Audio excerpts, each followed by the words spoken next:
Thursday, May 21. Read the article and answer the questions. Americans react to a girl's pain differently than a boy's, a study says. A child's finger is stuck with a needle at a doctor's office, and the child cries out, "Ow! Ah! Oh!"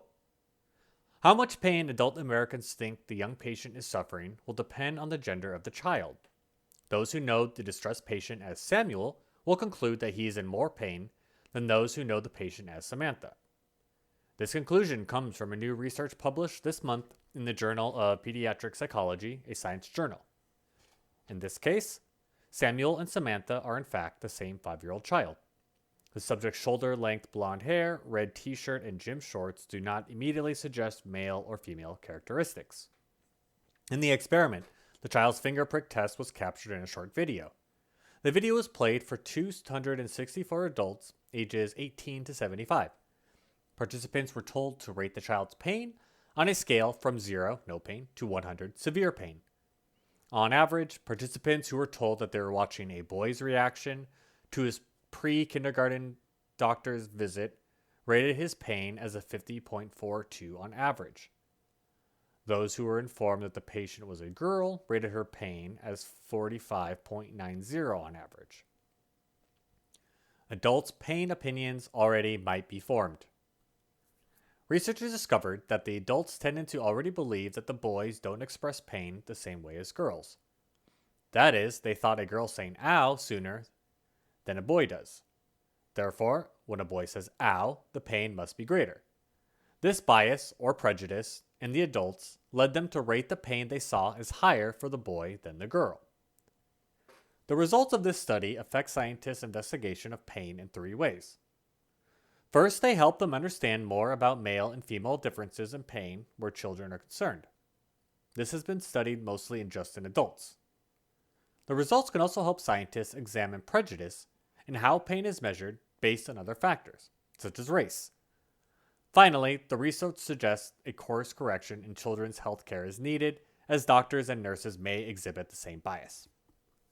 Adults have a lot of authority and agency in saying, "This is how I feel." We express ourselves in nuanced ways, Brian D. Earp, who helped run the study, said in an interview. But young children, and how they're attended to, depends on the judgments of adults in the room. Understanding the structure of those judgments is important for equitable healthcare. Part of the findings surprised the paper's authors. Women participants were more likely than men to say that the pain of the subject was less severe when told she was a girl. The researchers were mystified by this. Biases show up unexpectedly. Something similar happened in a 2014 study that the new paper takes as its model. A sample of mostly female nursing and psychology students viewed the same video as in the recent study. They, too, rated Samuel as experiencing more pain than Samantha. These responses indicate gender bias. Prejudice based on whether the patient was male or female affects medical professionals. Bias potentially affects the healthcare decisions they make. Nurses take care of patients' physical health, and psychologists take care of patients' mental and emotional health. Lindsay Cohen, a professor of psychology at Georgia State University, led the earlier study. He said that he had long wondered if the bias they found in women participants would also show up in men. It appears that it doesn't. In the new study, whether the young patient was perceived as male or female had no effect on assessments offered by 156 male participants. Related experiments have raised complicated results, however. For instance, a 2008 study found that fathers rated the pain of their sons higher than that of their daughters in a cold pressor test, in which a child immerses a hand in a container of ice water. Mothers showed no difference. Researchers suggest race be included in the next study. Meanwhile, even though male and female adults experience pain differently, research has shown that young children do not. The hormones thought to account for the differences are not present before puberty.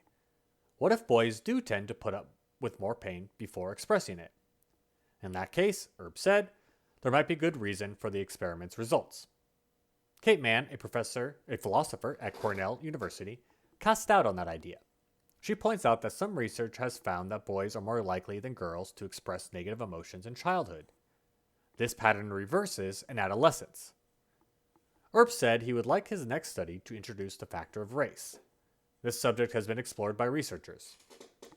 It revealed a mistaken idea that many people have in thinking that black people have a higher tolerance for pain, he said. This idea has been studied a lot. However, the subject has rarely been studied in combination with gender bias, especially among children. Grim examples exist of the consequences for both adults and children of racially biased assessments of pain. Minority and low-income children find more difficulty getting pain evaluated and treated. To Earp, this pattern of bias suggests an urgent problem.